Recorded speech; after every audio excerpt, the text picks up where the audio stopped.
Welcome to the Unfinished Swan panel.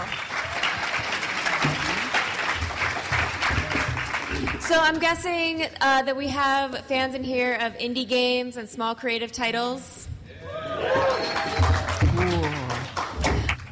Maybe first we should check out the video that you guys brought. Yeah, so the video, if anyone hasn't seen The Unfinished Swan, this is the first bit of it. So the game is a first-person painting game, and it starts off in a completely white world, and the player is throwing these paintballs to sort of figure out what's around them. And our goal of the game was to create a sense of wonder for players. So we tried to make a space that players felt like they were actually exploring. And one of the ways we did that was by not telling them anything at all about the game. So it starts off completely white, and there's no instructions at all. You just have a white screen, and a lot of players will spend like 5 seconds, we've seen 2 minutes in a playtest, where someone is just waiting for the game to tell them what to do. It will never tell you what to do. Yeah, and then eventually players get frustrated and start pressing buttons and start throwing these paintballs. And that's pretty much what we're going for throughout the entire game. We want it to be something that, you know, feels like the players, again, are like actively exploring. And when they discover something, it's, you know, something they didn't expect to see, like this frog here, that the world goes from being, you know, completely white and static to suddenly there are, you know, at least one thing, two things that are alive in this world. And then another important thing is that the discovery of the first mechanic is like definitely on tone with the whole game, because we later have more mechanics that you learn in a similar way where we don't tell you anything and you kind of just start interacting with them. So we'll be sharing a little bit more about that later. So when we approach to getting the shape and the style, and I started doing some concepts. This was the very first concept that I did. A very just white background with some of the painterly background. With, as you can see, some stairs too, kind of pops a little bit. And this was like the very early stage, the concept. This is not the concept. This is actually the 3D render, and I did some the paint over it, trying to get some style, which one would work. And I started working on some shapes, buildings and stairs and balconies, and started to just put it together. And then some more buildings, boxes.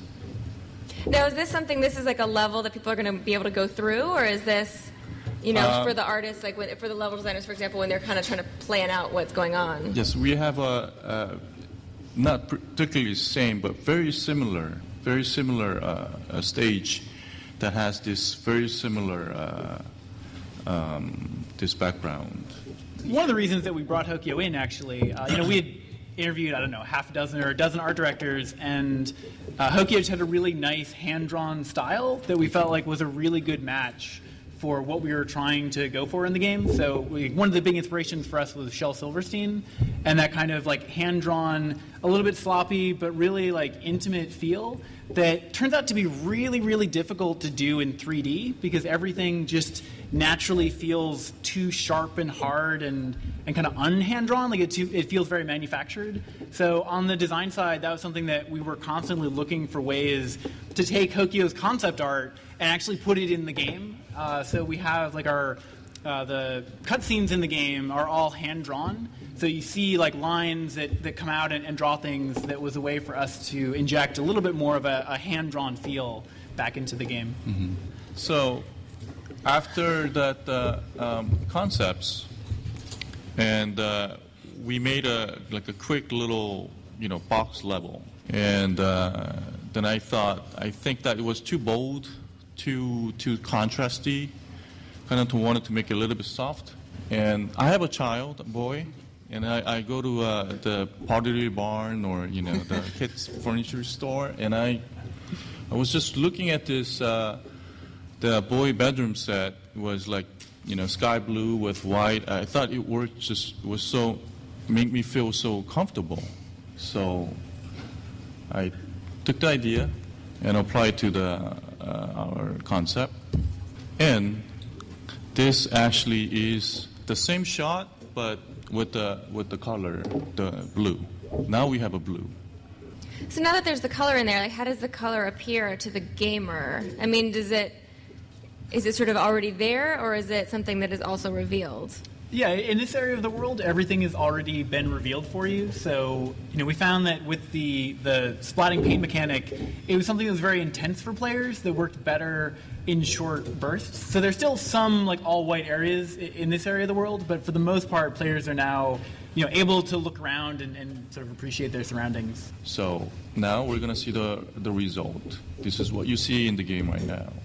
This is the game in-game shots. As you can see, there's vines too.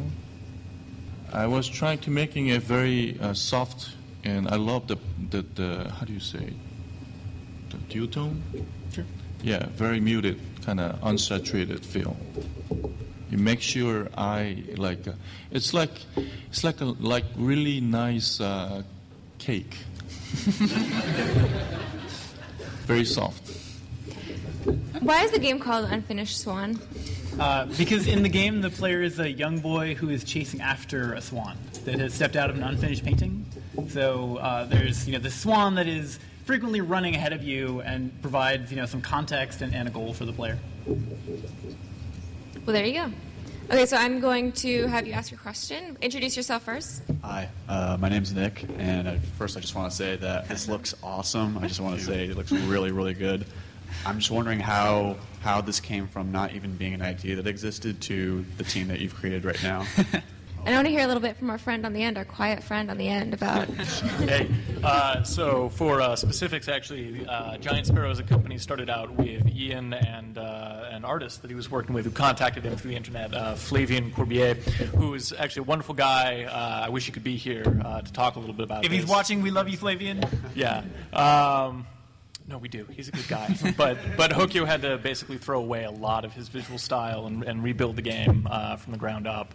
So it was kind of an abrupt shift. But so it just started as Ian and Flavien, and now we're 12 people, which is crazy to me because we thought we were going to be able to make this game with 4 or 5 people tops, and in like 18 months, which is also crazy. And so, what are your offices like? Is everyone is it a big open space, or? We are incubated in Sony Santa Monica, so we're actually at the opposite end of the building from where God of War is made, behind the kitchen, but there are a lot of windows. In the corner. It's actually a very nice space. They're very nice people, yes. Hi, my name is Garrison, and I was wondering, when it comes to video games as an art form, we're in this time where we see games like Journey, games like Unfinished Swan, and Okami that's coming out soon. Do you see this going in a direction even more so as video games as an art form, or staying where it is? We're engaging with actual art in terms of painting, just like Okami is very illustrated. But in terms of games as an art form themselves, I think we're definitely asking a lot of questions that other games aren't.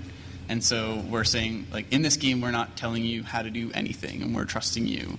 And it's a game about exploration, and we don't have, puzzles per se. It's all about navigating architecture and what architecture means to different characters.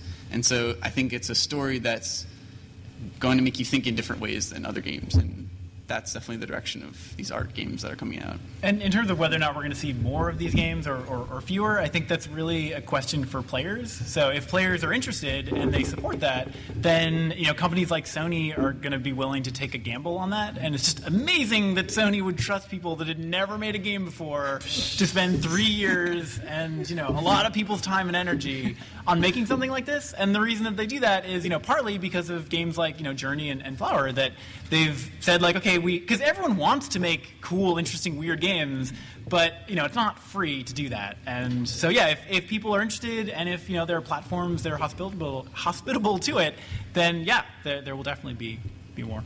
So a little more directly, please buy the game, and it's incredibly flattering, and it's a great honor to be mentioned in the same sentence as games like Journey. I think at the end of the day, what we're trying to do with this game is create a sense of awe and wonder in players, and if we achieve that, I think we've succeeded. And then if somebody looks back on this game and says, "Hey, I think they pushed the medium forward. I think they helped the game stand up as art," then all the better.